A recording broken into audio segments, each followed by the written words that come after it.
রাধে রাধে। গীতার মূল্যায়নের আজকের ভিডিও, কেন আমাদের কর্মফল ভোগ করতে হয়, শ্রীকৃষ্ণের মুখনিঃসৃত অমৃতবাণী, এই শ্লোক থেকে জানব। অর্থাৎ শ্রীমদ্ ভগবদ্গীতার ৪র্থ অধ্যায়ের জ্ঞানযোগের ১৪ নম্বর শ্লোক অনুবাদ সহ তাৎপর্য করে বলব। ১৪ নম্বর শ্লোক সংস্কৃতে বলা হয়েছে, ন মাং কর্মাণি লিম্পতি ন মে কর্ম ফলে স্পৃহা ইতি ইমাং জোহভিজানাতি কর্মভিনশ বদ্ধতে।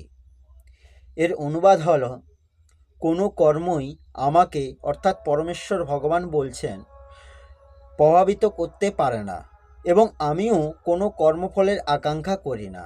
আমার এই তত্ত্ব যিনি জানেন তিনিও সকাম কর্মের বন্ধনে আবদ্ধ হন না।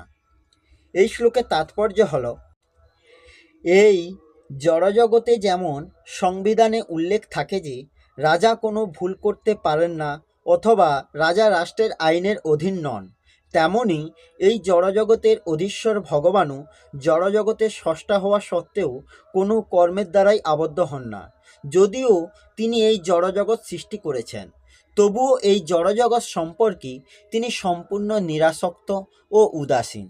কিন্তু জীব জড় প্রকৃতির ওপর আধিপত্য করতে চায় বলে কর্মফলের বন্ধনে আবদ্ধ হয়ে পড়ে। কোনো প্রতিষ্ঠানের মালিক তার কর্মচারীদের সঠিক এবং ভুল কর্মের জন্য দায়ী হন না, কর্মচারীরা নিজেরাই তার জন্য দায়ী থাকে। ইন্দ্রিয় সুখভোগের জন্য জীব নানান রকমের কার্যকলাপে লিপ্ত হয়। ভগবানও কখনো এই ধরনের কর্ম করার বিধান দেন না। জীব আরও উন্নতর ইন্দ্রিয় সুখভোগ করার জন্য এই জগতে কর্ম করে এবং মৃত্যুর পর সুখভোগ করার কামনা করে।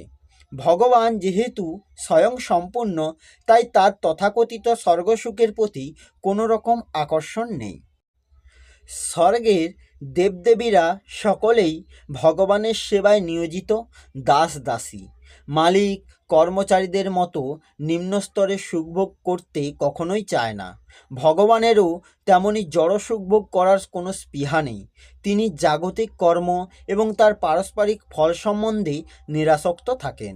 উদাহরণস্বরূপ বলা যেতে পারে, পৃথিবীতে বিভিন্ন রকমের উদ্ভিদ সৃষ্টির জন্য বৃষ্টি দায়ী নয়, যদিও বৃষ্টি ছাড়া কোনো উদ্ভিদেরই উৎপন্ন হওয়ার সম্ভাবনা থাকে না। বৈদিক স্মৃতিতে সেই সম্বন্ধে প্রতিপন্ন করে বলা হয়েছে যে ভগবান এই জড় সৃষ্টির পরম কারণ, আর জড় প্রকৃতির হচ্ছে নিমিত্ত কারণ, যার মাধ্যমে জড় সৃষ্টি প্রতীয়মান হয়।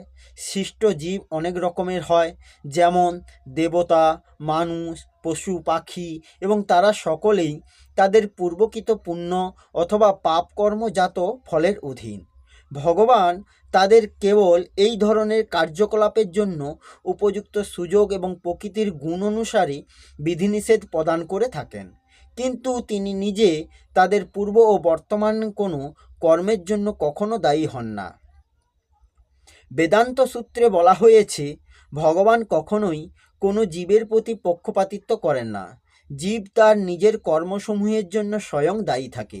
পরমেশ্বর ভগবান কেবল তার বহিরঙ্গা শক্তি জড় প্রকৃতির মাধ্যমে তাকে সুযোগ প্রদান করে থাকেন।